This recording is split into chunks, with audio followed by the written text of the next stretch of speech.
Hello, gang. Today's topic is kindness. So, about 2 years ago, I was the manager of a vacuum store. About twice a week, a technician would come in and help me out with some of the repairs. His name was Gary. I liked Gary. He was a bit of an old guy, big bushy beard, and he knew his stuff. Gary used to love to read fantasy novels. He would inhale them, and he'd go through a ton of them very quickly. His wife used to enjoy watching soap operas and stories at home in the evening, and he didn't have anything to do, so that's when he started reading them. He would pick up his books and he'd sit in the chair and he'd read his novels, and his wife would watch her stories, and that's what they did. He got really into them. During my time at the vacuum store, I learned that one does not learn how to repair vacuums by being trained or completing some course. One learns how to repair vacuum cleaners by slamming their head against a technical diagram over and over again until they eventually figure it out. Gary had been slamming his head against technical diagrams for many years now and he'd grown quite good at it. Anyways, when Gary was at the store, he used to sit in the back all day, tinkering with vacuums, doing repairs, and listening to conservative news radio on his little radio he brought in with him. He sat up on this little ledge right over the workbench. And the entire day he would sit there and he would mutter about those damn liberals.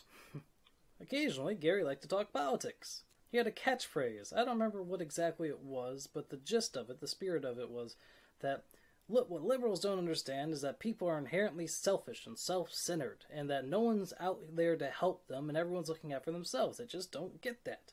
People are selfish. And Gary would say this many, many times over the course of us working together. Now, I don't believe Gary was some heartless old man that didn't care about people. I think he was just speaking from a perspective that was grounded in a kind of cynical realism. That, he just thought this was the way things were, and it's not good, and it's not bad, it's just how people are, and, it's just the way of the world. But I disagree with Gary. And one day, I decided to tell him that.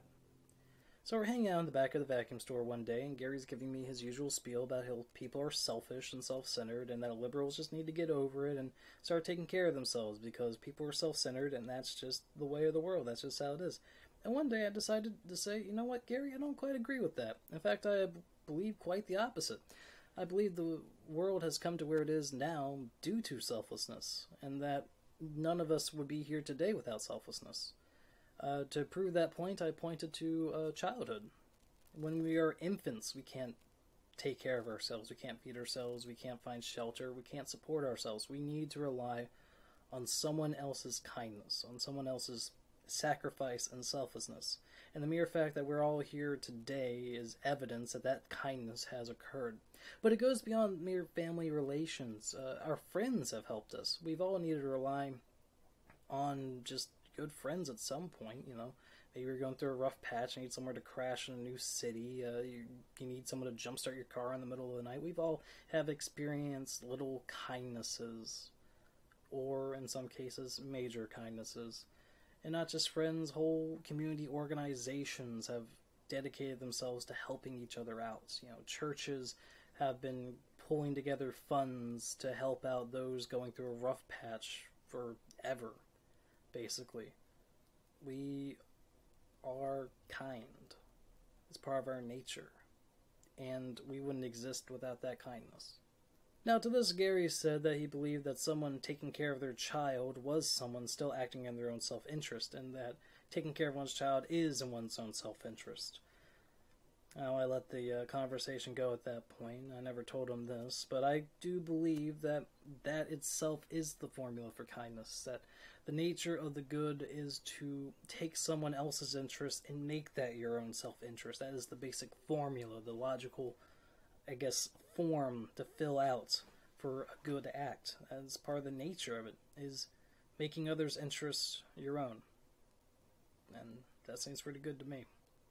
So anyways, those are a few of my thoughts on kindness. I got a lot more to say on the matter, but I'm finding it a bit difficult to just rattle off the cuff on the topic. Like if you agree, tell me if you disagree in the comments, share this with anybody you feel like would enjoy these ideas or should hear these ideas, and subscribe to just keep hanging out, man. The other day I enjoyed these two vlogs. Poor Cheryl here is afraid to share the thing she loves with people, which I think's kind of sad, but, life's better when you do things you like together, right, man? Be brave. And I also really enjoyed Kitty Mortland's efforts to share her love of Shakespeare with the world. You can tell someone's a really good writer when even just a synopsis gets you right in the feels, right? So check those guys out, and good night.